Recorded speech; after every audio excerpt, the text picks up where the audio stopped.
अनुजा, खरंच तुझ्या हातच्या चवीला मानलं पाहिजे.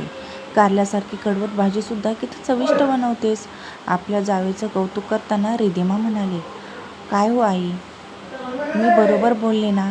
तिने सासूकडे बघितल्यावर त्याही हसल्या आणि म्हणाल्या, आमची अनुजा म्हणजे अन्नपूर्णेचे अवतार, की जे काही बनवते ते अप्रतिमच असते. सासू आणि मोठ्या जावेचे कौतुक ऐकून अनुजा फुग्यासारखी फुगली आणि म्हणाली, ताई हे काय आहे? तुम्ही अजून भेंडी चाखली नाही आहे. मी एक खास तुमच्यासाठी बनवले आहे. रिधिमा म्हणाली, अनुजा तुझ्या हातची जादू माझ्या ऑफिसमध्ये चालली आहे. रीना माझी खूप चांगली मैत्रीण आहे. ती खूप दिवसापासून माझ्या मागे लागली आहे. ती म्हणते मला तुमच्या घरी कधीतरी जेवायला बोलव. तुम्ही रोज चविष्ट पदार्थ खातात. आम्हाला कधीतरी इतकं चविष्ट पदार्थ खाण्याची संधी द्या. तू म्हणत असशील तर मी तिला जेवायला बोलवते. हे ऐकून अनुजा म्हणाली, ताई हा प्रश्न विचारण्यासारखा आहे का? तुम्ही तुमच्या मैत्रिणीला उद्याच रात्रीच्या जेवणासाठी आमंत्रित करा आणि तिला काय खायला आवडते आणि त्यांच्यासाठी काय बनवायचे आहे तेही सांगा. कृपा मी सकाळी सगळ्या भाज्या घेऊन येईन. रिधिमा म्हणाली, आता काय सांगू अनुजा, तुला जे योग्य वाटेल ते बनव. तू सर्व काही परिपूर्ण आणि योग्य तेच करतेस. घरची माणसं या संवादापासून दूर राहिली आणि शांतपणे जेवण करत राहिली. पण अनुजाचा पती राजीवला हे अजिबात आवडलं नाही आणि रात्री झोपताना बायकोला म्हणाला, वहिनीच्या मैत्रिणीला बोलावण्याची काय गरज होती? नकार देऊ शकली नाहीस? मैत्रीण आहे वहिनीची आणि तू त्यांचा पाहुणचार करणार का? वहिनी तर काही करत नाही. तसंही दिवसभर तू कमी मेहनत करतेस का? जे तू तुझ्या कामात भर घालतेस आणि मग तू माझ्याकडे तक्रार करत राहतेस, आज माझी पाठ दुखते, आज माझं डोकं दुखते. अनुजा म्हणाली, तू पण ना. आता वहिनी एवढ्या प्रेमाने बोलत होत्या, मग मी त्यांना कसं काय नाकारणार? राजीव म्हणाला, वहिनी खूप चालाक आहे. तुला हरभऱ्याच्या झाडावर चढवून ती तिची कामं करून घेते. रिधिमा वहिनीकडून काम कसं करायचं हे कुणीतरी शिकावं. गेली 5 वर्षे ती आईला अशी शाबासकी देऊन काम करून घेत आहे आणि आता तू आली आहेस त्यांची सेवा करण्यासाठी, असं तो रागात म्हणाला. अनुजा म्हणाली, स्वतःच्या कुटुंबासाठी काम केल्याने कोणी नोकर होतो का? एखादी व्यक्ती का काम करते फक्त खाण्यासाठीच ना? जेव्हा एखाद्याला चांगले अन्न मिळाले नाही तेव्हा त्याला काम करण्याची ताकद कुठून मिळणार? अरे तू काळजी करू नकोस, मी स्वतः सर्व काही करीन. राजीव म्हणाला, ही तर समस्या आहे. तू स्वतः सर्व काही करतेस. कधी कधी तुझ्या वहिनीलाही मदतीसाठी विचारत जा. तिच्याकडे इतकं लक्ष देऊ नकोस. ती दिसते तितकी चांगली नाही. अनुजा हसत म्हणाली, मला वाटते कोणीतरी जळत आहे. राजू म्हणाला, हो, माझे हृदय जळत आहे. या रिधिमा वहिनीनेच आपल्या लग्नाच्या नावाने गदारोळ केला होता आणि स्पष्टपणे सांगितले होते की तिला गावात अशिक्षित जाऊ नको आहे. आणि आता बघ ती तुला मस्का लावून सगळी कामं कशी करायला लावते. अनुजा म्हणाली, सोडून दे ना तू पण. काय जुने विषय घेऊन बसला आहेस? त्या वेगळ्याच गोष्टी होती. तोपर्यंत वहिनी मला भेटल्या नव्हत्या. भेटल्यावरच आपण एखाद्या व्यक्तीला नीट समजावून घेऊ शकतो. तू तर खुश असला पाहिजे. मी आपल्यात इतकं प्रेम आहे आणि माझी काही तक्रार नसताना तुला काय प्रॉब्लेम आहे? राजीव म्हणाला, प्रॉब्लेम आहे. जेव्हा घर सर्वांचे असते तेव्हा कामही सर्वांचे असते. तू त्यांच्या वाटणीचं काम एकटी का करतेस? जेव्हा बघेन तेव्हा तुम्ही त्यांच्या मागे फिरत राहतेस. अनुजा म्हणाली, तू इतका का रागवत आहेस? हे पण बघ की वहिनी नोकरी करते, मग त्यांच्याकडे घर सांभाळण्यासाठी पुरेसा वेळ नसतो का? राजू म्हणाला, ती नोकरी करते तर तुला पैसे आणून देते का? जे तू त्यांची इतकी काळजी घेत आहेस. ती तिच्या कमाईतून एक पैसाही भावाला किंवा आईला घर खर्चासाठी देत नाही. अनुजाला समजले की आज तिचा नवरा खूप वाईट मूडमध्ये आहे. तिला समजत नाही की राजीवला दोन्ही जावांच्या प्रेमामध्ये इतका त्रास का होतो. ती काही करते, ती जे काही करते ते आनंदाने करते.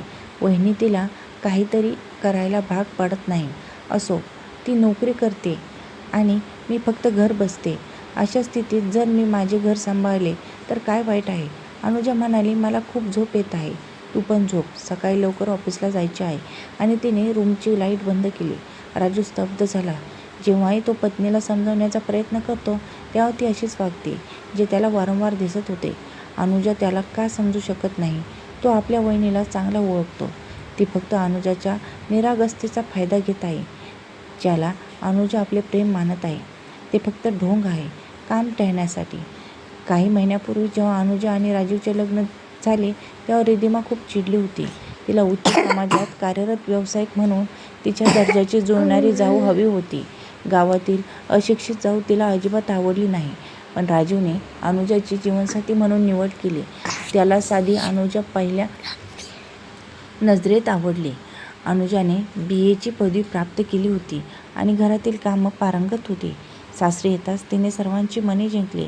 लग्नानंतर अनुजा जेव्हा पहिल्यांदा तिच्या माहेरी जाऊन आली तेव्हापासून ती कौटुंबिक जीवनात इतकी मग्न झाली होती की दोघेही हनीमूनला जाऊ शकले नाही. रिधिमाने अतिशय हुशारकीने वागले आणि गोड बोलून अनुजाला आपलेसे केले. काही दिवस तिने अनुजासोबत सकाळचा नाश्ता बनवण्याचा खोटा प्रयत्न केला. मग अनुजा, माझ्या हाताला ना तुझ्यासारखी चव आहे ना मला सकाळी वेळ असतो, असे सांगून तिने नाश्ता बनवण्यापासून सुद्धा कायमची सुटका मिळवली. मला रोज उशीर होतो आणि मला माझ्या बॉसकडून फटकारले जाते. कृपया नाश्त्याची जबाबदारी तू घेशील का, असे म्हणून त्यानंतर सर्वांचे जेवण आणि नाश्ता तयार करण्याची जबाबदारी अनुजावर पडली. संध्याकाळ झाली तरी वहिनी थकल्याचा बहाणा करून स्वयंपाकघरातून गायब व्हायची आणि हळूहळू ती स्वयंपाकघरातून निवृत्त होऊ लागली. गेल्या काही महिन्यापासून अनुजा घरातील सर्व कामे एकटीच करत आहे. जिथे साधी वहिनी एक भाजी बळच शिजवायच्या, आता त्यांना खायला 3-4 भाज्या लागतात. दररोज जेवणाचा प्रश्न येतो तेव्हा ती नवनवीन प्रकार सांगण्यात लाजत नाही. अनुजाच्या सरळपणाचा ती खूपच फायदा घेत आहे. जेव्हा अनुजा म्हणाली नव्हती तोपर्यंत ती साफसफाईसाठी घरात मोलकरीण होती. पण वहिनींनी अतिशय हुशारकीने तिलाही काढून टाकले. ती म्हणाली, अनुजा, ही मोलकरीण फक्त पैसे घेते, ती काहीही करत नाही. तू आलीस तेव्हापासून सर्व घर चमकू लागले आहे. मी जर तुझ्यासारखी मेहनती असते तर मी माझे काम स्वतः केले असते. मी मोलकरणीलाही घरात येऊ दिले नसते. पण काय करणार, नोकरी आणि घर एकाच वेळी सांभाळता येत नाही. आणि मग अनुजाने स्वतःच्या पायावर कुऱ्हाड मारून मोलकरणीला दूर केले. वहिनीचे पैसे शिल्लक राहू लागले आणि अनुजाचे काम वाढू लागले होते. सासूबाईंनी तिला समजावलं की सुनबाई, तुझे नवीन लग्न झाले आहे.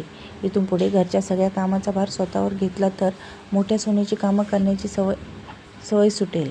मग तुझी इच्छा असूनही ती तुला मदत करणार नाही. अनुजा म्हणाली, आई, मला त्यांच्या मदतीची गरज नाही. इथे असे किती काम आहे. गावात तर संपूर्ण दिवसभर कामातच निघून जातो. पण इथे करण्यासारखे काहीच नाही. मी सर्व काही हाताळीन. सासूबाईंनी फारसा आग्रह केला नाही. पहिले म्हणजे अनुजा स्वतः हे काम आनंदाने करत होती आणि दुसरे म्हणजे दोन्ही सुनांमध्ये ताळमेळ बसला होता. त्यामुळे त्यांनी या प्रकारात फारसा हस्तक्षेप केला नाही. दुसऱ्या दिवशी रिधिमा ऑफिसमधून परतली तेव्हा तिची मैत्रीण रीनाही तिच्यासोबत आली होती. ती अनुजाला मोठ्या प्रेमाने भेटली आणि अनुजावर कौतुकाचा वर्षाव झाला. अनुजा म्हणाली, प्लीज माझे कौतुक करून मला असे लाजू नका. हे तर वहिनीचे मोठेपण आहे जे त्या माझी स्तुती करतात. औपचारिकता पूर्ण करण्यासाठी रिधिमा स्वयंपाकघरात आली आणि म्हणाली, अनुजा, तुला काही मदत हवी असेल तर मला सांग. अनुजा म्हणाली, नाही वहिनी, सर्व काही तयार आहे. तुम्ही फक्त तुमच्या मैत्रिणीसोबत राहा. जसे मोठे भाऊजी आणि राजू येतील तेव्हा मी जेवण वाढेल.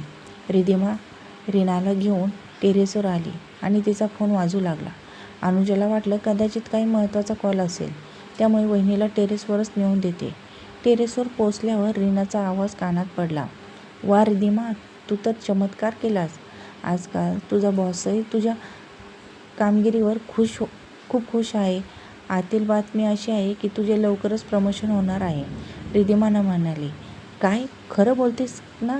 रीना म्हणाली, मी ऐकले आहे, पण यात तुझ्या अशिक्षित जावेचा मोठा वाटा आहे, विसरू नकोस. रिधिमा म्हणाली, काय गं तू पण कोणाचे नाव घेतेस? संपूर्ण मूड खराब केलास.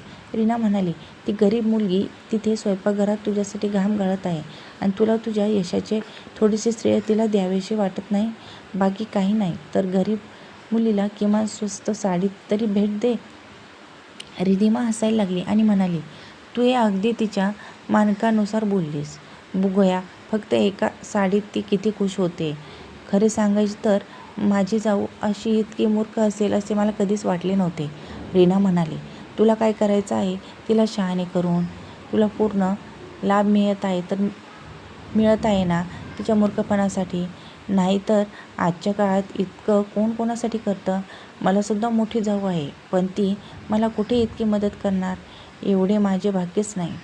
तुझी जाऊ तर तुला खूप साथ देत आहे व तसंही तिने संपूर्ण घराची काळजी घेतली आहे आणि त्यामुळे तू आता वेळेआधी ऑफिसला पोहोचून तुझ्या बॉसच्या नजरेत स्टार झाली आहेस. हे ऐकून अनुजा परतली. तिच्या डोळ्यात अश्रू आले. याचा अर्थ राजू बरोबर होता. जावेचे हे प्रेम फक्त दिखावा आहे. मी जे काही करते ते अगदी प्रेमाने करते, पण त्यांना मात्र माझा अशिक्षितपणा, भोळेपणा दिसून येतो. ठीक आहे मग ताई. नाही नाही ताई नाही, जाऊ बाई. आता मी तुम्हाला दाखवते की अशिक्षित बाई काय करू शकते. तिने आपले अश्रू आटोक्यात आणले आणि कोणालाही काहीही सांगितले नाही.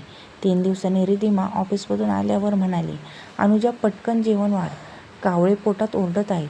जावेचे असे म्हणणे ऐकून अनुजा खिचडी आणते आणि हसतमुखाने त्यांच्यासमोर ठेवते.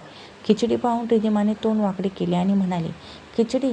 तू दुसरं काही बनवलं नाहीस? अनुजा हसत म्हणाली, ताई आज मला वेळ मिळाला नाही, मी खूप व्यस्त होते, मी पॅकिंग करत आहे. रिधिमा म्हणाली, कुठे जात आहेस का? अनुष्का म्हणाली, होय ताई, मी 1 महिन्यासाठी माझ्या आईवडिलांच्या घरी जात आहे.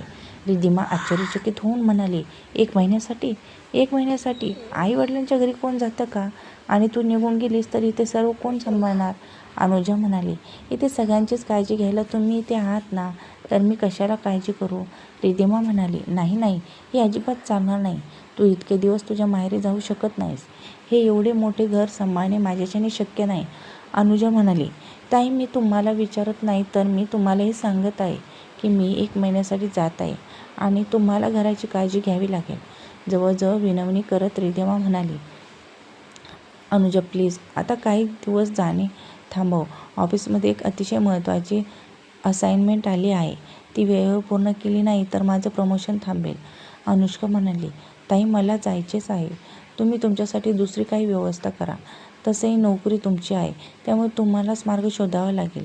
किती दिवस मी तुम्हाला मदत करत राहणार? माझ्या स्वतःच्या वैयक्तिक समस्या आणि गरजाही आहेत. रिधिमा चिडली आणि म्हणाली, तू स्वतःला काय समजतेस? अशिक्षित आणि गावंढळ कुठली?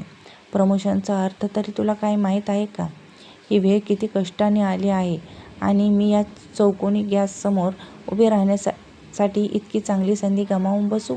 त्यांच्यातील वाद ऐकून घरातील सर्व लोक जमा झाले. रिधिमा म्हणाली, हे बघा सासूबाई, हिला आत्ताच आईवडिलांच्या घरी जायचे आहे, जेव्हा मला तिची सर्वात जास्त गरज आहे. सासू म्हणाल्या, सुनबाई तुला हिची काय गरज आहे? आणि तुझ्या गरजेसाठी लहान सुनेने तिचे माहेर जाणे रद्द का करावे? तू तिला कोणता पगार आणून देतेस जे ती तुझ्यासाठी इथेच थांबेन? ती स्वतःच्या इच्छेची मालकीण आहे.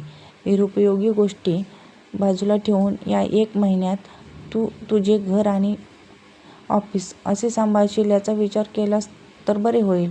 अनुजा म्हणाली, आई 1 महिना नाही, आता आम्ही दोघेही मिळून घर सांभाळू.